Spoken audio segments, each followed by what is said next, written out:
तुम यहाँ वाली से हो? ठीक है। जान मेरी जान आएगा इमरान खान, अल्लाह से ये दुआ है, अल्लाह से ये दुआ है, नया बने पाकिस्तान। जान मेरी जान आएगा इमरान खान। हकीकी आज़ादी वो क्या है? हकीकी आज़ादी ये है कि जो एक आपका मुल्क का निज़ाम है वो आपको इंसाफ दे के आज़ाद करता है। याद रखना, इंसाफ आज़ादी देता है। क्यों इंसाफ देता है? क्योंकि इंसाफ जब एक माशरे में होता है तो वो ताकतवर और कमज़ोर को कानून के सामने एक बराबर कर देता है। जब एक बराबर होता है तो लोग आज़ाद हो जाते हैं। और यही एक फ़र्क होता है सबसे बड़ा, एक माशरा जो आज़ाद है और जो ग़ुलाम है। जो ग़ुलाम है उधर हुकूक नहीं होते, तो जो ताकतवर है वो कानून से ऊपर होता है, एनआरओ ले लेता है, बेचारा गरीब आदमी जेल में होता है।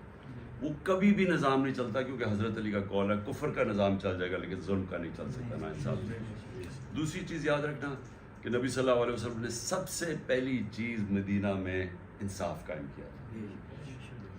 अल्लाह कहता है ना कि उनकी सुन्नत पे चलो, अल्लाह हमें हुक्म देता है कि उनकी ज़िंदगी से सीखो। तो उनकी ज़िंदगी मदीना की रियासत थी, तो सबसे पहले इंसानों को आज़ाद करने के लिए उन्होंने इंसाफ कायम किया। खुशहाली बाद में आई, पहले इंसाफ आया। और जो दूसरा आज़ादी है, एक आज़ादी होती है कि आपको माशरा आज़ाद कर देता है, जिसके लिए हम सब लड़ रहे हैं। हमारी यही कोशिश है ना कि हमें इस मुल्क में इंसाफ ही नहीं है कि एक ताकतवर के लिए एक कानून, दूसरे के लिए दूसरा। डंडे मार रहे हैं आपको, आप अपना कोई आप कानून नहीं तोड़ रहे लेकिन आपके ऊपर हमले कर रहे हैं, और दूसरे कानून सारे तोड़ रहे हैं और वो उनको पुलिस हिफाजत कर रही है। लेकिन दूसरा जो अंदरूनी आज़ादी है, जो आपको आज़ादी मिलती है ना अंदर से, वो फिर आती है जो कि कुरान शरीफ के अंदर है।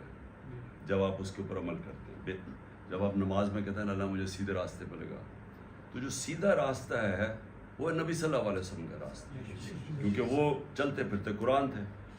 तो उसके अंदर दो चीज़ें, सबसे पहले ला इलाहा इल्लल्लाह, कि कोई नहीं है खुदा सिवाय अल्लाह के। इसका मतलब मैं किसी के सामने नहीं झुकता सिवाय अल्लाह के, ये मेरी आज़ादी का दावा है। दूसरी चीज़ कि वाज़ेह है कि जो इंसान को ग़ुलाम बनाती है ना, वो तीन चीज़ें बनाती एक ही चीज़ है, लेकिन उसके तीन पहलू होते हैं। वो है खौफ। खौफ इंसान को ग़ुलाम बना देता है। मैं अपने हुकूक के लिए नहीं खड़ा होता क्योंकि मुझे डर है कि मुझे मेरी रोज़ी चली जाएगी, मुझे जान से मार देगा, मुझे जलील कर देगा।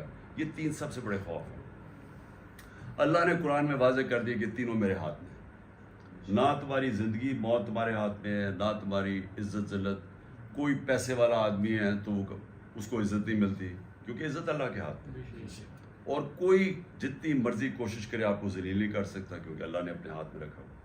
और जो फिर ये जो पुलिस वाले, इनको पता था कि जुल्म कर रहे हैं, औरतें हैं, देख रहे हैं उनको गोलियां मार रहे हैं या उनको जो छर्रे मार रहे हैं, लेकिन अपनी रिस्क की खातिर कि जी मेरी नौकरी ना चली जाए, उसके ऊपर भी अल्लाह ने वाज़ेह किया हुआ है कि तुम्हारी ज़िंदगी में कमाई होगी, रिस्क अल्लाह के हाथ में। तो वो अल्लाह ने उससे भी आज़ाद कर दिया कि आप ग़ुलाम नहीं रह सकते जुल्म करते हुए, क्योंकि जी मेरी नौकरी नहीं चली जाएगी, क्योंकि रिस्क तो अल्लाह के हाथ में। तो असल में इंसान आज़ाद हो जाता है अंदरूनी तौर पे भी, और बाहर अगर आप इंसाफ कायम कर दें, जिसकी हम जंग लड़ें, तो आप दोनों तरह। तो जब एक माशरा आज़ाद और इंसान आज़ाद हो जाते हैं, वो फिर वो बनते हैं जो मदीना की रियासत में नबी सल्लल्लाहु अलैहि वसल्लम ने उन अरबों को आज़ाद किया था जिनकी दुनिया में कोई हैसियत नहीं थी। अगले यानी 622 उन्होंने हिजरत की, 625 थी जंग बदर, 313 लोग थे। 11 साल के बाद 636 जो सुपर पावर थी रोमन एम्पायर बैजेंटाइन, वो घुटने टेकता है 636 में, और 627 में जो दूसरी सुपर पावर है ईरान जो था, वो घुटने टेक देता है। तो 11 और 12 सालों में दुनिया की दो सुपर पावर्स, उन लोगों जिनकी कोई हैसियत ही नहीं थी, वो उनके सामने गिर जाती। तो इसका क्या मतलब है? इसका मतलब ये है कि सिर्फ आज़ाद कौम ही ऊपर जा सकती है। غلام قوم اوپر نہیں جا سکتی. تو انہوں نے جب لوگوں کو آزاد کر دیا، معاشرے کو بھی، اور اس کے بعد ذہن اندرونی طور پہ لوگوں کو آزاد کر دیا، وہ بڑے انسان بن گئے. تو جس کو بعد میں علامہ اقبال کہتے ہیں اقبال کا شاہین. شاہین تو وہ جب اوپر جاتا ہے جب اس کی زنجیریں توڑ دیتا ہے. تو جو ہم اب کوشش کر رہے ہیں، اور آپ سب نے جو اتنی دلیری سے کھڑے ہوئے اس دن، اصل میں آپ آزادی کی کوشش کر رہے ہیں اس ملک کے لیے. اور آزادی کبھی بھی کوئی پلیٹ پہ نہیں دیتا، آزادی کے لیے جدوجہد کرنی پڑتی ہے. انسانی تاریخ ہے کہ جب تک آپ قربانی نہ دیں آپ آزاد ہوتے نہیں ہیں.